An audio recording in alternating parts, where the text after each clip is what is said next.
for what felt like an eternity for TVK, for Tamil Nadu on the whole, and also for the journalists, definitely, Vijay will finally form the government. VCK was a final piece in Vijay's government formation puzzle, and now it's time for TVK supporters to celebrate wholeheartedly as Vijay finally got what he wanted and he can form the government. I'm right outside Tirumavalavans VCK office. This place was quite active since the morning. Let me take you through how VCK, with the promise of extending support with just two MLAs, kept the entire nation glued to their screens, waiting for the climax of Tamil Nadu's political saga. TVK emerged as the single largest party in the assembly elections with 108 seats, but the magic number to form the government is 118. Congress had extended support with its five MLAs. The left party CPI and CPM also came forward with their support of two MLAs each. But even after that, Vijay needed crucial backing to comfortably stake claim before the governor. That is where the Vidudalai Siruthaigal Kachi, the VCK, became the center of attention. For the last 2 days, all eyes were on Tol Tirumavalavan and the VCK leadership. Inside the party, there were long discussions where there were debates over whether their support should be unconditional or tied to certain assurances. In short, VCK was keeping Vijay on the edge for quite a while. Also, let me remind our viewers that in 2026 assembly elections, VCK contested in an alliance with the DMK. They have two MLAs now, so the party also had to balance its long-standing relationship with the DMK alliance.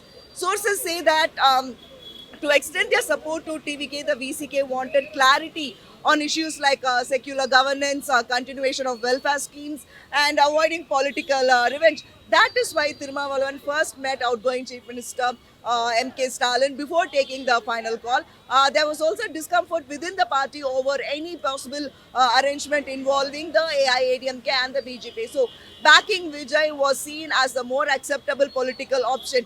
And politically, this support is significant beyond just numbers.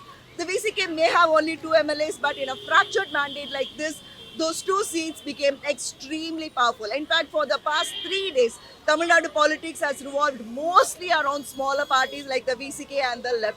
The political developments and breaking news were nothing short of a thriller movie. There were several, for example, today morning it was said that VCK will give in their letter of support so that that letter could be submitted with the governor. But then there was also supposed to be a press conference at 10 o'clock in the morning, and then at 11 o'clock, and then at 1 o'clock, and then at 4 o'clock. So there were so many cancelled press conferences. And also, meanwhile, this is VCK, what you're seeing on screen now is the VCK headquarters. And from morning, we see so many cadres lined up on both sides of the road. This is a very busy road in Chennai, let me tell you. This is called the 100 feet road. And this is a very important road. It connects the city to several parts of the city, and the Coimbatore market, the Coimbatore bus stand is nearby. It's very near to T Nagar, the central shopping area. And so so this, as he said, this is a very important area. And in such a busy road, we can see that there are TVK and VCK supporters lined up at both sides, and we can see that the TVK cadres are enthusiastic.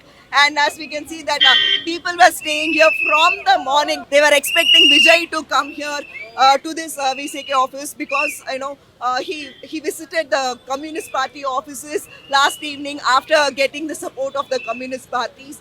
And so the cadres and Vijay's fans expected Vijay's arrival here also. Once the deal was done, they expected that Vijay would be here, and they expected to catch a glimpse of him. So this is the support that Vijay has in TVK office. And now, since Vijay got the support that he needs, Tamizhaga Vetri Kalagam has all the cards to form government in Tamil Nadu.